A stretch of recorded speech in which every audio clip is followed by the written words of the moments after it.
Hello and welcome back, students. So here we are with another lecture, and in this lecture we are going to learn our chapter number 5 from your supplementary reader book Footprints Without Feet, and the name also is Footprints Without Feet. Okay. So we'll begin with the chapter and let's see what is actually happening in the chapter. So introduction. Can a man become invisible? This is a story of a scientist who discovers how to make himself invisible. Does he use or misuse his discovery? So basically, here in this chapter, we'll read about a brilliant scientist named Griffin. So this particular person, this scientist, he is very good at his experiments, and although he is successful, but he tries to misuse those experiments or those results. So what in return he gets, what are the consequences he faces, and what are the things he has to go through just because of one problem that he has, that he becomes or he tries to become an unlawful person. He does not believe in law and he does not want to believe in law. He wants to manage everything on his own. So let us see what are the consequences of the same. So in the first few paragraphs, we are going to read and find out how did the invisible man first become visible. जब Griffin जो scientist हैं वो invisible हो जाते हैं, उसके बाद वो विजिबल लोगों को कैसे दिखते हैं उसके बाद. Why was he wandering the streets? Wander means to roam here and there aimlessly. बिना किसी पर्पस के इधर उधर घूमना. तो वो क्यों घूमते रहते हैं बिना किसी पर्पस के स्ट्रीट्स पर. So the story starts like the two boys started in surprise at the fresh muddy imprints of a pair of bare feet. So here are these two young boys और वो एक bare feet के निशान को imprints को जो कि ground पर है उसको follow कर रहे हैं. What was a barefooted man doing on the steps of the house in the middle of a London. So उनको वो जो स्टेप्स हैं वो कहाँ से दिखने स्टार्ट होते हैं, वो एक घर के स्टेप्स मतलब एक घर के स्टेयर्स पे से दिखने स्टार्ट होते हैं. और वो आगे बोलते हैं and where was the man. Footprints तो दिख रहे हैं, इम्प्रिंट्स दिख रहे हैं बेयर फीट के, बट वो मैन कहाँ है जिसके ये फीट के निशान है. As they gazed, a remarkable sight met their eyes. और जैसे ही वो देखते रहते हैं तो एक remarkable sight जो है, एक unforgettable sight जो है वो उनकी आंखों के सामने आ जाती है. और वो क्या है? A fresh footmark appeared from nowhere. अचानक से एक fresh footmark जो imprint है वो अचानक से पता नहीं अपने आप ही आगे बढ़ता हुआ आता है. Further footprints followed और उसके बाद और footprints आने start हो जाते हैं one after the another, descending the steps and progressing down the street. जो कि steps पे से मतलब stairs जिस घर पे से वो आ रहे थे वहां से तो नीचे उतर रहे हैं और रोड की तरफ आगे बढ़ रहे हैं. The boys followed, fascinated until the muddy impressions became fainter and fainter.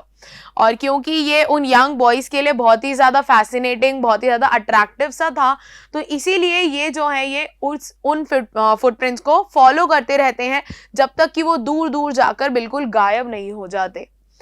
And at last disappeared all together. और उसके बाद फिर ये जो फुटप्रिंट्स हैं ये डिसअपियर हो जाते हैं. The explanation of the mystery was really simple enough. और क्योंकि इनको पहले से ही पता था कि क्या हो रहा है, तो इस मिस्ट्री का जो एक्सप्लेनेशन है ये देना इनके लिए बहुत ज्यादा आसान था. क्यों? The bewildered boys had been following a scientist who had just discovered how to make a human body transparent. ये जो bewildered का मतलब होता है बच्चों very confused और puzzled about something. तो ये जो कंफ्यूज्ड से बच्चे थे, इनको ये चीज पहले से ही पता थी कि there is a scientist living among us and he had done some experiment on himself due to which he became an invisible man, and now he is the one who is roaming about the street without any slippers or any footwear on. सो ये इनको पता था कि ये एक scientist है जिन्होंने अभी अभी ढूंढा है कि ह्यूमन बॉडी कैसे ट्रांसपेरेंट बन सकती है. Now here is the character. Griffin the scientist had carried out experiment after experiment to prove that the human body could become invisible. तो यहां पर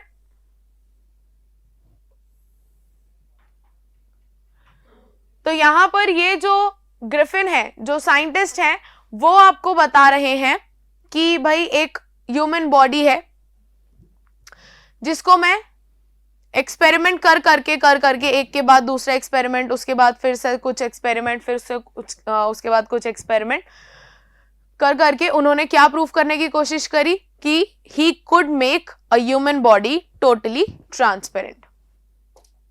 now finally he swallowed certain rare drugs and his body became as transparent as a sheet of glass, but though it also remained as solid as a glass. उन्होंने experiments कर करके ये तो prove कर लिया कि ह्यूमन बॉडी जो है वो ट्रांसपेरेंट बनाई जा सकती है, बट वो ट्रांसपेरेंट के साथ साथ सॉलिड भी थी. यानी कि if a person touches a particular area of his hand or head or chest or shoulders, the person could feel him there. तो वो ट्रांसपेरेंट तो हो गए थे, उन्होंने बॉडी को तो ट्रांसपेरेंट कर लिया था, ऑर्गन्स को भी कर लिया था, बट उनका जो सरफेस था वो ग्लास जैसा था, यानी कि वो थिक भी था.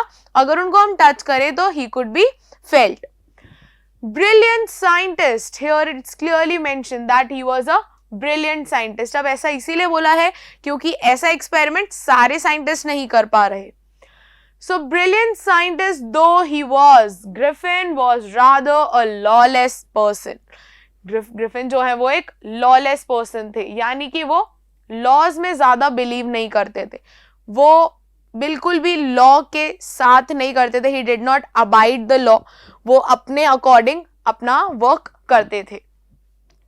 His landlord disliked him and tried to eject him. उनके जो लैंडलॉर्ड थे वो बिल्कुल भी पसंद नहीं करते थे ग्रिफिन को और उनको इजेक्ट करना चाहते थे. इजेक्ट का मतलब क्या होता है?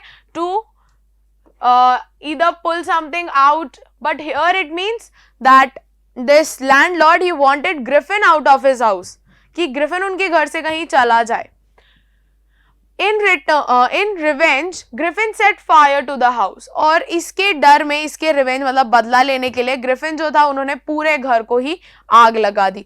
मतलब यहाँ से प्रूव होता है कि वो कितना लॉलेस पर्सन थे, क्योंकि वो अगर उनको बुरा लग रहा था तो he could have made peace, he could have talked about it, or he could have conversated whatever he wanted in a very polite manner, but he didn't.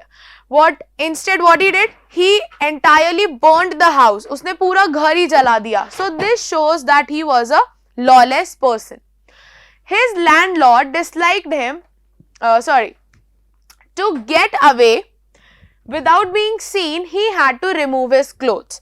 Now, clear हो गया कि उन्होंने घर जला दिया लैंडलॉर्ड का, तो अब भागना तो पड़ेगा बिकॉज पुलिस आ जाएगी. ओके, सो यहाँ पर इस पूरा जो उन्होंने सिनेरियो क्रिएट किया, इससे भागने के लिए he had to remove clothes, क्योंकि जब वो कपड़े पहन लेते थे तो सॉलिड बॉडी होने की वजह से वो विजिबल हो जाते थे.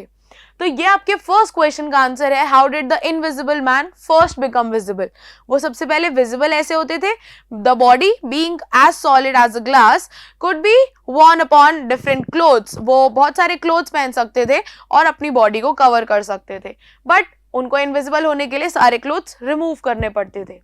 Thus it was that he became a homeless wanderer. और इस तरीके से कुछ वो एक होमलेस मतलब बिना घर वाले एक wanderer बन गए. Without clothes, without money and quite invisible. Until he happened to step in some mud. अगर वो किसी mud या फिर किसी icy surface पे पैर रख देंगे तो उनके जो फुट के imprints हैं वो आएंगे. Otherwise he is on a safer side. And left footprints as he walked. He escaped easily enough from the boys who followed his footprints in London, but his adventures were by no means over.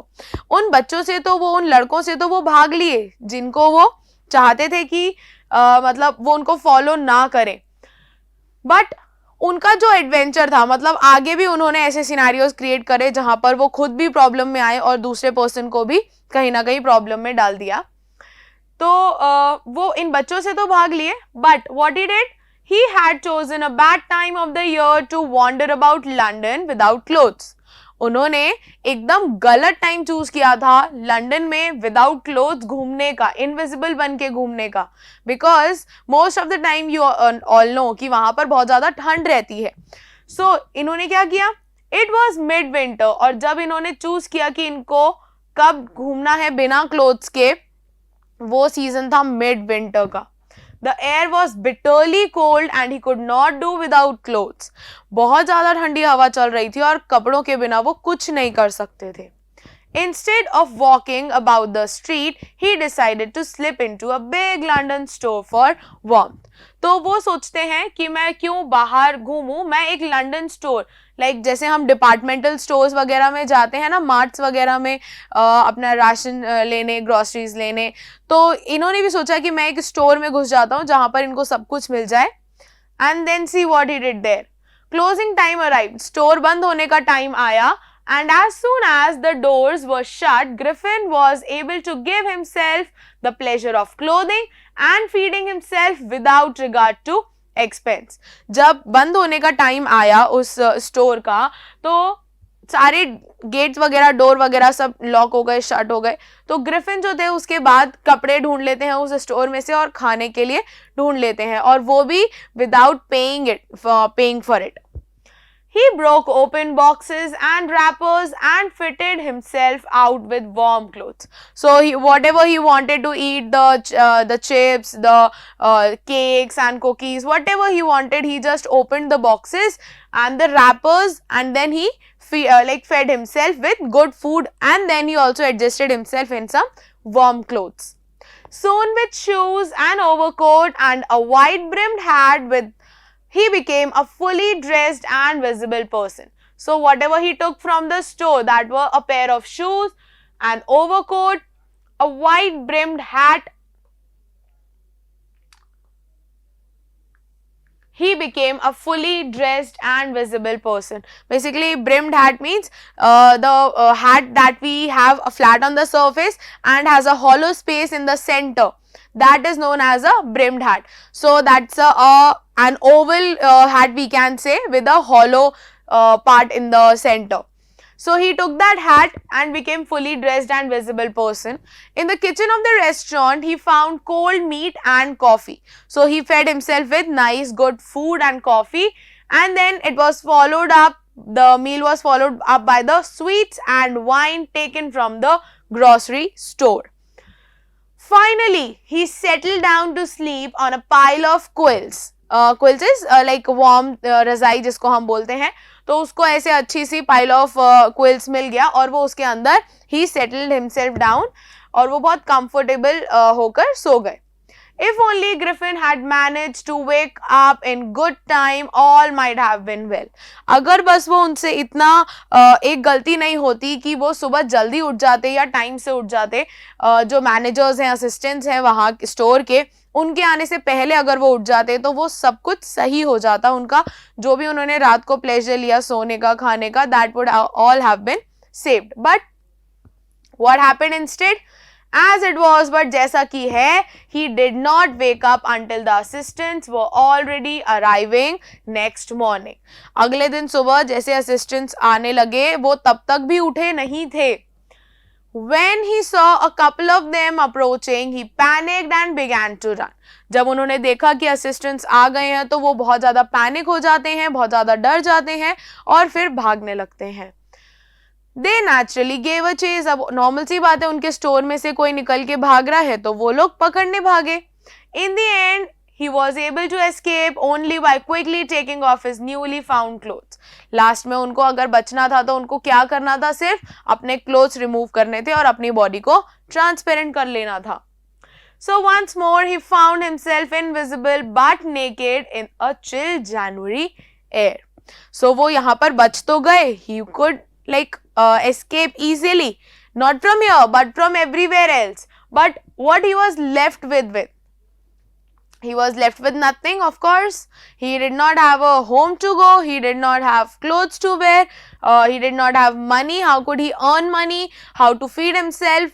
At last, he was left with absolutely nothing.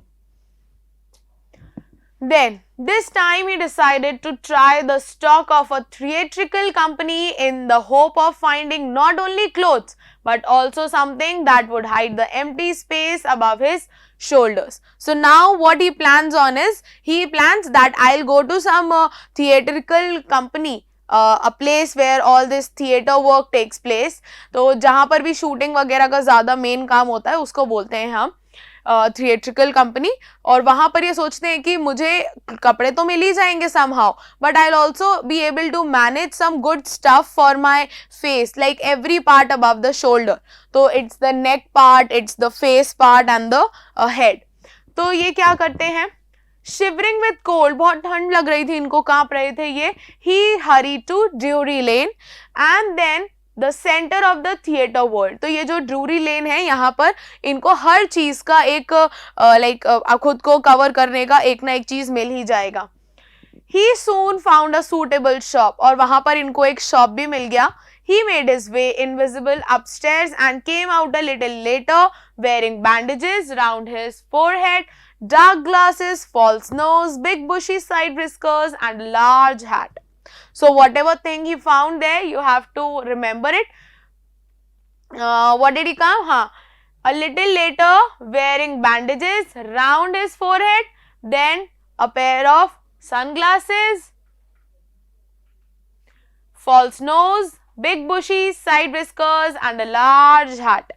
So first he took some bandages, he wore them around his forehead. Then he took like a pair of glasses so that he could hide his eyes, because if he wore all those bandages, people would easily notice the hollow space between his eye part. So he took that dark glasses, a false nose to hide and big bushy side whiskers. And whiskers are those big beards. So he took those beards and that would be able, with that he'll be able to cover the lower part of the cheek part and the chin part. So on the forehead he took the bandages, on the head he had his hat, with the eyes, the hollow space of the eyes was covered with the glasses, and the chin part as well as the lower part of the cheek, the jaw part, will be covered by the big bushy whiskers and a large hat. To escape without being seen, he callously attacked the shopkeeper from behind, after which he robbed him of all the money he could find. So जब उसने ये सब कपड़े ढूंढ लिए, now he has to escape from that place. And how could he escape without being seen? So he planned upon it, and then he callously aim with full aim and purposely he attacked. बहुत जोर से attack करते हैं ये shopkeeper को, and then he robbed him of all the money the shopkeeper had. Okay, now. Okay, so previously we had studied seen two questions. Yes, how did the invisible man first become visible? So this is very clear from the stanza that we paragraph we read right now, that he had to wear some clothes and then he could be visible. Why was he wandering the streets? Because he was a lawless person and his landlord did not like him for some purpose, and therefore he tried to eject him. For taking revenge from the person, from the landlord, Griffin set fire to the entire house and that made him homeless. Now we'll move to the next read and find out part, that is, why does Mrs. Hall find the scientist eccentric? Eccentric is a little bit strange in his habits or way of talking. What curious episode occurred in the study? What other extraordinary things happen at the end? Before reading this, first what we have to go through is, who was Mrs. Hall? Where was the study that where this curious episode occurred, and what extraordinary things happened at the end? So which inn are we talking about here? These three questions are on the priority first. So let us see. Eager to get away from crowded London, he took a train to the village of Iping, where he booked 2 rooms at the local inn. So basically, this Griffin, he was very eager to get away from London, because almost every person knew what he was doing and what nuisance he was creating there. So to escape from all those scenarios, he was willing to get away from London itself, and therefore he finds a beautiful village, a small and very deserted, we can say. They were not more it was not a high crowded village or there were less of people in that place. So he finds that place, the village of Iping, where he booked 2 rooms at the local inn and he got himself 2 rooms. Now, from where did he get all this money? Because we know he could not earn being invisible. So he, if you remember, he robbed that person at the shopkeeper from where he found all the clothes and whiskers. Sorry. The arrival of the stranger at inn in winter was in any case an unusual event. Actually, what happens is, these places, they are basically deserted, but there is some season, some tourist season where people come and visit places. But this was actually the freezing time of the year, you know, the snowfall, and mostly tourists did not come to visit the place at this time when Griffin went to Iping. So, arrival of the stranger at an inn was in any case very unusual. This did not happen usually. A stranger of such uncommon appearance set all tongues wagging, and the man was wearing bandages, those whiskers and false nose and everything. So this was in itself a very eccentric appearance, you know, a very strange thing to happen. बहुत अजीब सा दिखने वाला, बहुत ज़्यादा suspicion सा लगने वाला पर्सन अचानक से आके 2 rooms बुक कर लेता है एक इन में. Inn is basically a local hotel. Okay, so it left all the tongues wagging. Tongues wagging means people were very curious to know about him. Mrs. Hall, the landlord's wife, made every effort to be friendly. और जो Mrs. Hall है, basically who is Mrs. Hall now we'll understand. जिस hotel में ये जिस इन में जाते हैं मिस्टर ग्रिफिन, और वहाँ पर ये चाहते हैं कि इनको एक रूम मिल जाए, तो वहाँ पे जो लैंड ओनर है, लैंडलॉर्ड हैं, वो इनके, वो और उनकी wife, they are told to be Mr and Mrs Hall, made every effort to be friendly. So Mrs Hall जो है उनको बहुत जानना है ग्रिफिन के बारे में, तो वो काफ़ी फ्रेंडली होने की कोशिश करती हैं ग्रिफिन से. But Griffin had no desire to talk. But Griffin यहाँ पे छुपने आए थे बाकी लोगों से. He was here for solitude, he was here for we can say isolation purpose. वो किसी के सामने नहीं आना चाहते थे. तो उन्होंने क्या बोला कि he did not decide to talk. उनको बात करना बिल्कुल भी मतलब उनको नहीं पसंद आ रहा था. And told her, my reason for coming to Iping is a desire for solitude. मैं यहाँ पर सिर्फ अकेले रहने आया हूँ, मुझे पीस चाहिए, मुझे ज्यादा बात नहीं करनी है. I do not wish to be disturbed in my work. और मुझे मेरे काम में डिस्टर्बेंस बिल्कुल नहीं चाहिए. Besides, an accident has affected my face. अब वो क्योंकि उन्होंने पूरे बैंडेजेस बांध रखे हैं वगैरह वगैरह, सो इसकी वजह से क्या होगा, बहुत ज़्यादा लोग जो है वो क्यूरियस होने लगे, एंक्शियस होने लगे उनको जानने के लिए कि ऐसा कैसे हो सकता है, and all those question arriving in their mind. So वो एक चीज़ बहुत क्लियरली बता देते हैं कि एक एक्सीडेंट हुआ था मेरे साथ, जिसकी वजह से मेरा फेस जो है वो डिसफिगर्ड हो गया है, खराब हो गया है. Satisfied that her guest was an eccentric scientist. ये तो मिसेस हॉल ने मान लिया था कि वो बहुत eccentric है, यानी कि वो बहुत ज़्यादा ही strange है. And in view of the fact that he had paid her in advance, but उन्होंने ये चीज़ भी चेक करी कि उन्होंने ऑलरेडी ग्रिफिन ने पैसे दे दिए थे मिसेस हॉल को वहाँ पर रहने के as a paying guest. Mrs. Hall was prepared to excuse his strange habits and irritable temper. क्योंकि वो बहुत जल्दी गुस्सा आ जाता था ग्रिफिन को, तो यहाँ पर वो बोल रही हैं कि उनको पैसे मिल गए थे सिर्फ ग्रिफिन से वहाँ पर रुकने के, तो अब उन्हें सारी एक्सक्यूजेस जो थे, शी एक्सेप्टेड इट कि okay now he has paid me, so I don't have a problem with his strange behaviour, his strange appearance और whatever irritable temper. Temper is like कितना जल्दी वो गुस्से में आ जाते हैं. So she was all accepting it and she was excusing him. But the stolen money did not last long. But जो ये शॉपकीपर से, ड्रूरी लेन के शॉपकीपर से चुरा के लाए थे पैसे, वो ज़्यादा दिन चले नहीं. And presently Griffin had to admit that he had no more ready cash. और उनको मिसेस हॉल के सामने बोलना ही पड़ा कि मेरे पास और ज़्यादा रेडी कैश अभी नहीं है. He pretended, but वो ऐसा शो कर रहे थे, प्रिटेंड कर रहे थे सबके सामने, however, that he was expecting a check to arrive at any moment. वो ऐसा बाकियों को शो करने की कोशिश कर रहे थे कि मैं कहीं पहले काम करके आया हूँ और उसके आने की जो पेमेंट है, उस वर्क की जो पेमेंट है वो मैं एक्सपेक्ट कर रहा हूँ और वो किसी भी वक्त आ जाएगी। सो वो ये सब कर रहे थे मेनली वहां पर रहने के लिए ताकि उन्हें अलाउ कर दिया जाए। Shortly afterwards, a curious episode occurred. उसके बाद एक curious कर देना वाला कुछ event हुआ। क्या हुआ ये? Very early in the morning, a clergyman and his wife were awakened by the noises in the study. Basically, this clergyman, who's a clergyman? We can say a priest. Okay, a person who serves in a church. So there was this clergyman और उनकी जो wife थे वो एक दिन अचानक से सुबह बहुत जल्दी उठ जाते हैं और कुछ आवाज हो रही थी उनके स्टडी में। वहां से वो बहुत ज्यादा क्यूरियस हो जाते हैं कि ये क्या हो रहा है। क्रीपिंग डाउनस्टेयर्स, वो बहुत धीरे धीरे क्रीप करके आते हैं नीचे। They heard the chink of money being taken away from clergyman's desk.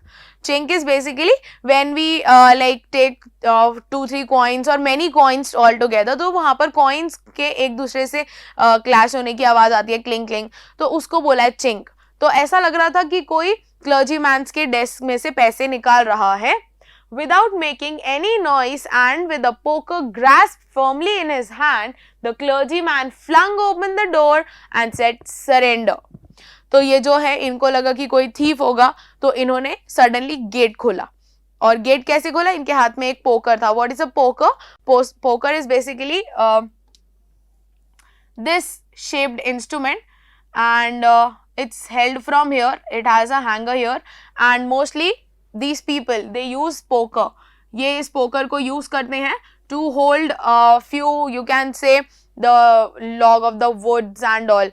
छोटे छोटे pieces of woods, we cannot log but pieces of woods we can say. छोटे छोटे pieces जैसे ये लोग डाल देते हैं in bonfires and all, तो वहां पर they need poker to stir that wood. छोटा छोटा piece of wood जो उन्होंने डाला हुआ है bonfire में, तो उसको बोलते हैं पोकर। तो इनके हाथ में एक पोकर था और उसको वो आगे पॉइंट करते हुए बोलते हैं डोर को जोर से ओपन करके surrender. Then to his amazement he realized, just a second, yes, to his amazement he realized that the room appeared to be empty. But उन्होंने जैसे ही डोर खोला जोर से, उनको दिखा कि ये रूम तो पूरा खाली है। He and his wife looked under the desk and behind the curtains and even up the chimneys. Chimney. So basically what happened was when the clergyman and his wife, they flung open the door. So what happened? They were accepting that there would be a thief and they would catch hold of the same. But when they opened the door, there was nobody. उन्होंने जैसे ही gate खोला, suddenly आवाजें आ रही थी 2-3 seconds पहले और gate खोलते ही आवाजें आना भी बंद और रूम में कोई दिख भी नहीं रहा है। Now you and I know what is happening here, but those people they did not know, क्योंकि उन्होंने ये सब कभी नहीं देखा था, ऐसा कुछ हो भी सकता है। उन्होंने इसकी पॉसिबिलिटी सोची भी नहीं थी कि if it is like even possible और नॉट। तो यहाँ पर क्या होता है, जैसे उन्होंने खोला, उन्होंने डेस्क के नीचे ढूंढा, कर्टन्स के पीछे, even they looked up in the chimney की कोई चिमनी में घुस के तो नहीं बैठ गया है, बट वहां कोई नहीं था। There wasn't a sign of anybody, अंदर आने जाने का कोई साइन नहीं था। Yet the desk had been opened and the housekeeping money was missing. ये तो प्रूफ था कि वहां पर डेस्क खुली है, जो आवाज आ रही थी मनी के चिंक होने की, कॉइन्स के क्लिंग होने की, वो आवाज तो आ रही थी। और ये प्रूफ कैसे हुआ? क्योंकि डेस्क में पैसे नहीं थे। एक्स्ट्राऑर्डिनरी अफेयर, तो उनके साथ कुछ अलग सा हुआ, यानी कि थीफ कहाँ से आया, कब गया, 2 सेकेंड्स पहले गेट बंद करने तक आवाज आ रही थी, ओपन करते ही गायब हो गया, ये कैसे हो सकता है? तो ये बहुत ज्यादा ही मतलब वी कैन से क्यूरियस हो जाते हैं, तो और ये पूरा दिन एक ही बात बोलते रहते हैं, extraordinary affair, extraordinary affair. The clergyman kept saying for the rest of the day, but it was not extraordinary as the behavior of Mrs. Hall's furniture a little later that morning. ये तो ठीक है, ये तो चल रहा था, लेकिन इसके जस्ट बाद एक और क्यूरियस एपिसोड हुआ, वो मिसेस हॉल के घर पे हुआ और वो इससे भी और ज्यादा अजीब था। Let's see क्या हुआ। The landlord and his wife were up very early and were surprised to see the scientist's door wide open. उन्होंने देखा लैंडलॉर्ड और उनकी वाइफ जल्दी उठ गए थे और उन्होंने देखा कि ये जो ग्रिफिन आए हैं इनका जो रूम का डोर है ये हमेशा बंद ही करके रखते थे, लेकिन उस दिन वो अचानक से खुला हुआ था. Usually it was shut and locked and he was furious if anyone entered his room. ज्यादातर वो बंद ही रहता था और वो बहुत ही ज्यादा फ्यूरियस हो जाते थे. फ्यूरियस का मतलब बहुत ही ज्यादा गुस्से में आ जाते थे जब भी कोई उनके रूम में घुसने की या उनको देखने की कोशिश करता था. The opportunity seemed too good to be missed. और वो जो opportunity थी उसको छोड़ना बहुत ही ज्यादा बेकार होता.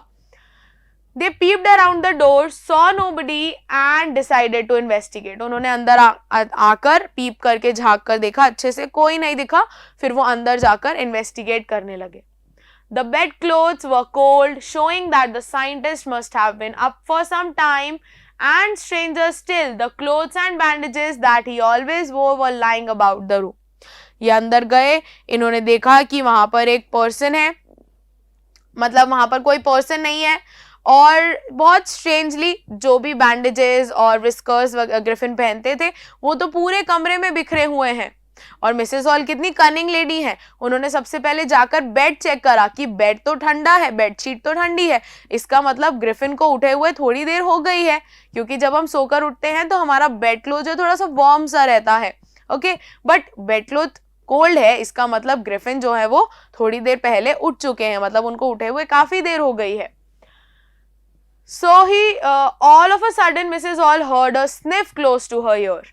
तो एक मतलब जैसे ही मिसेस हॉल ये सब देखती हैं, अचानक से उनको एक स्निफ फील होते हैं. Sniff is to inhale air. तो जब हम इनहेल करते हैं एयर को तो एक साउंड आता है हमारी नोज की वजह से, उसको स्निफिंग बोलते हैं. सो व्हाट हैपेंड वाज, ये जो ग्रिफिन है ये इस टाइम पे भाग कर आया होगा. सो ही वुड बी पैंटिंग, वो एकदम हैवीली ब्रीथ कर रहा होगा. तो वो जो स्निफ है वो सडनली सुनाई देती है किसको, मिसेस हॉल को, उनके ईयर के पास. A moment later, the hat on the bedpost leapt up and dashed itself to her face. और थोड़े ही देर में, मतलब विद इन सेकेंड्स, एक हैट जो थी वो बेड पोस्ट मतलब लेग ऑफ द बेड जो होता है बेड के साइड में, वहां पर एक हैट पड़ी थी, वो उठकर आती है और सडनली डैश इटसेल्फ मतलब वो उड़कर आती है सडनली मिसेस हॉल के फेस पर. Then the bedroom chair became alive. और उसके बाद अचानक से बेडरूम चेयर जो है वो लिविंग हो जाती है, वो बिल्कुल लाइक अलाइव हो जाती है. It became alive. Springing into air, it charged straight at her. वो अचानक से झूल कर आती है, भाग कर आती है एयर में, बिल्कुल हवा में, जैसे कि किसी ने उठा कर फेंका हो. Legs foremost. और उसके जो लेग्स हैं उसका पार्ट जो है वो मिसेस हॉल को फेस कर रहा था. As she and her husband turned away in terror, the extraordinary chair pushed them both out of the room and then appeared to slam and lock the door after them. ऐसा लगा क्योंकि ये mister और Mrs hall डर गए थे जो भी हो रहा था. चेयर सडनली जो है वो लिविंग हो जाती है, उड़ने लगती है, भाग कर आती है, हैट सडनली उठ जाती है, तो इसकी वजह से ये डर के भाग रहे थे. और उतनी ही देर में ऐसा फील हुआ कि चेयर ने ही गेट का लॉक जो है वो लगा दिया हो, गेट बंद करके.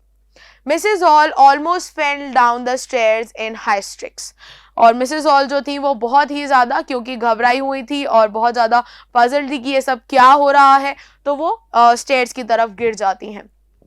She was convinced that the room was haunted by spirits. Spirits means ghost. जो सोल होती है ना, डेड बॉडीज में से चली जाती हैं, उनको स्पिरिट्स बोला जाता है. तो मिसेस हॉल को ऐसा लग रहा था कि उनके जो उनका जो रूम है वो हॉन्टेड है, वहां पर लाइक भूत वगैरह आ गए हैं. और and that the stranger had somehow caused these to enter into her furniture. और कैसे ना कैसे ग्रिफिन ने कुछ तो ऐसा किया है, साइंटिस्ट ने कुछ तो ऐसा किया है कि वो जितने भी फर्नीचर हैं उसके अंदर वो गोस्ट चला गया है. and now he is trying to fool around or befool the people there.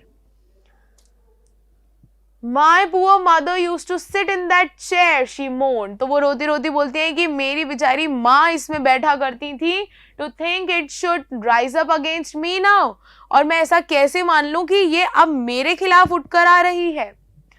The feeling amongst the neighbors was that the trouble was caused by a witchcraft. जो neighbors थे उनको ऐसा लगा कि witchcraft हो रहा है. witchcraft is जादू टोना वगैरह जो होता है, जो विच विजार्ड्स करते हैं, तो वो बोल रहे हैं कि ये कुछ जादू हो रहा है उनके साथ. बट विचक्राफ्ट और नॉट, जादू हो या ना हो, when news of the burglary at the clergyman's home became known, जब उनको चोरी की बात पता चली clergyman के घर पे, the strange scientist was strongly suspected of having a hand in it. तो ये माना गया, ये सस्पेक्ट किया गया कि कैसे ना कैसे इस स्ट्रेंजर का हाथ उस चीज में है, मतलब जो स्ट्रेंज साइंटिस्ट है उसने कैसे ना कैसे कुछ तो किया ही है.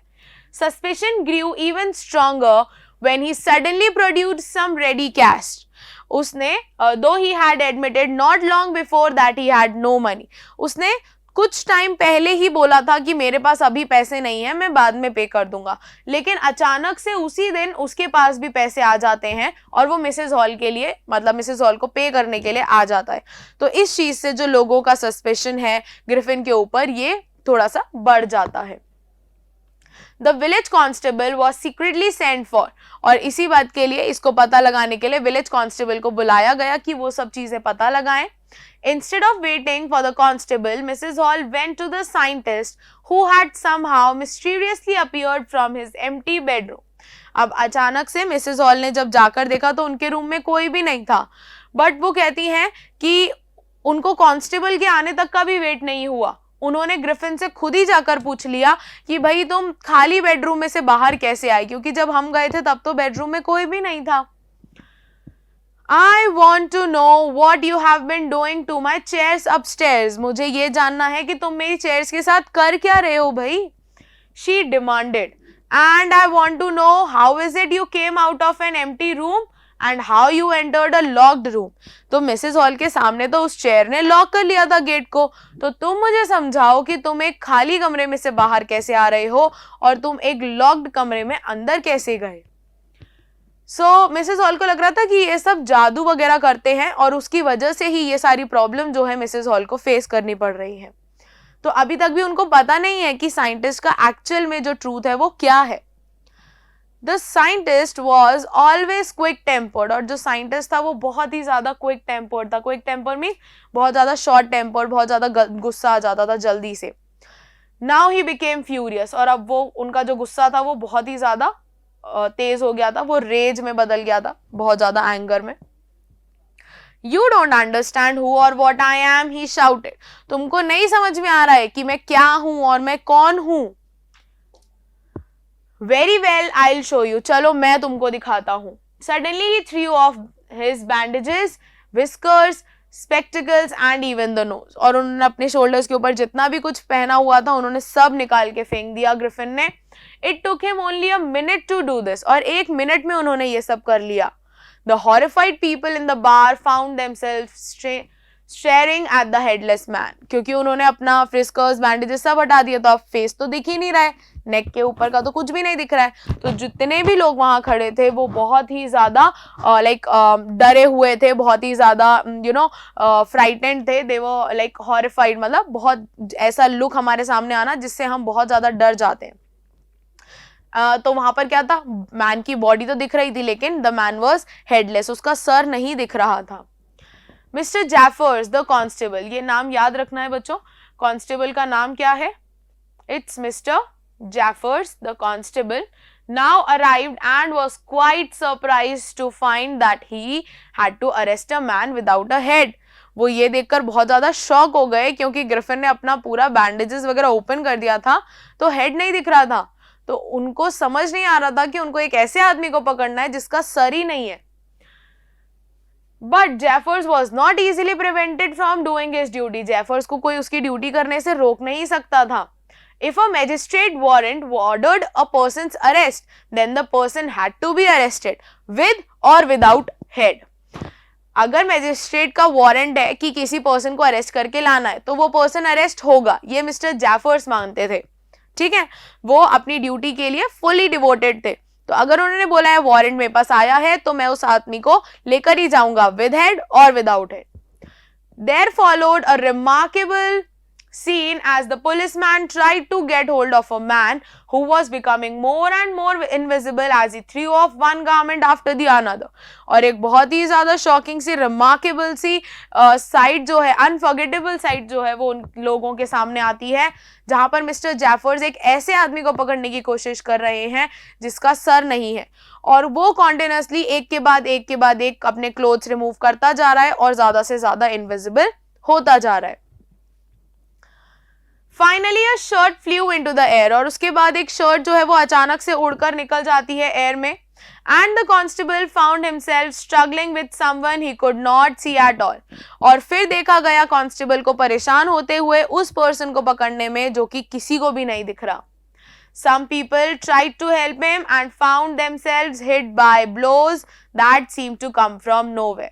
बहुत सारे लोगों ने मिस्टर जैफर्स की हेल्प करने की कोशिश करी, लेकिन उन सभी को कहीं ना कहीं से कोई ना कोई पंच मिलते जा रहे थे, और इतनी जोर से कि वो दिख भी नहीं रहा था कि वो कहां से आ रहे हैं, क्योंकि अब ग्रिफिन इनविजिबल हो गए हैं. तो ये भी सेकंड पॉइंट है हमारे पास कि ये लॉलेस पर्सन क्यों था.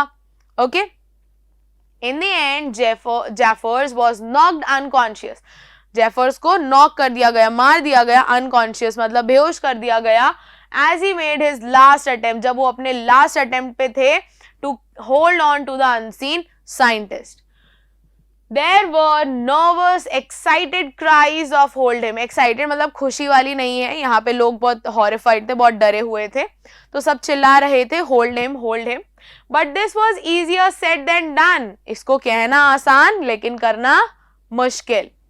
So Griffin had shaken himself free. Griffin ने खुद को फ्री कर लिया था सबकी पकड़ से. And no one knew where to lay hands on him, और किसी को भी पता नहीं था कि कहां पर ग्रिफिन है और कहां पर ग्रिफिन को पकड़ने के लिए कहां पर उनको हाथ मारने की जरूरत है, क्योंकि वो सबकी पकड़ से दूर भाग चुका था. Okay, so this is a novel, basically an entire novel named Invisible Man by H.G.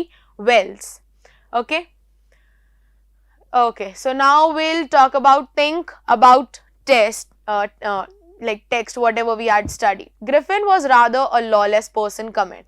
ये हम अभी मैंने आपको स्टार्टिंग में भी बता दिया था, और एक और पॉइंट आपको मिल गया है मिस्टर जैफर्स वाला. ऊपर से उन्होंने मिसेस हॉल, एक लेडी को मारने की कोशिश करी, उसके बाद वो ड्रूरी लेन में जाकर चोरी करके वहां से भी शॉपकीपर को रॉब करके आ जाते हैं. उसके बाद वो स्टोर में से अपना खाना और सोना करने के बाद वहां से भी एस्केप होने की कोशिश करते हैं. So he was a lawless person. How do you assess Griffin as a scientist? ये मैं आपको ऑलरेडी बता चुकी हूँ कि as a scientist he was a brilliant one, क्योंकि उनके जैसी डिस्कवरी और किसी ने नहीं की थी. Now children, there are some extra questions that I would like to discuss. What impression do you form of Griffin after reading the lesson Footprints Without Feet? अब मोस्टली क्या होता है, आप लोग क्या करते हो, आप लोग इम्प्रेशन को ये सोचते हो कि आपने चैप्टर में ग्रिफिन के बारे में जो जो सुना है, लॉलेस है और he does not work according to the scenarios, वो सिर्फ अपना एंगर दिखाने की कोशिश करते हैं. बट इधर आपको दोनों पॉइंट्स रखने होते हैं, his positive behaviour as well as the negative parts. तो इसमें आप मर्ज करके आएंगे अपना answer, that as a person he was lawless but he was brilliant in his work. What other extraordinary things happened at the end? तो ये आपको पूरा डिफाइन करना है कि उनका आना ही सबसे बड़ा एक्स्ट्राऑर्डिनरी अनयूजुअल इवेंट था. उसके बाद had sudden and then had coming to the face of Mrs Hall, then again the springing up of the chair and then slamming the door hastily. So ये आपको सब बताना है. How did the invisible man first become visible? ये आपका जो first question है, read and find out, उसमें से ही है. So answer would go same, but this is an important question. Scientific discoveries have made the life easier but insecure. Explain with reference to the story Footprints Without Feet written by H.G. Wells. So इसमें आपको पूरा आपका intellectual based question आएगा कि आपके according science जो है उसने हमें बहुत ज़्यादा ईजी लाइफ दे दी है, बहुत सारी चीज़ें हमारे लिए ईजी कर दी हैं. But at the very, very same time, what is happening? We are addicted to several, gadgets, science, अभी जैसे ग्रिफिन का हमने चैप्टर पढ़ा, तो साइंस की वजह से क्या क्या लोगों को वहां पर सफर करना पड़ा, ये आप एक्सप्लेन करेंगे.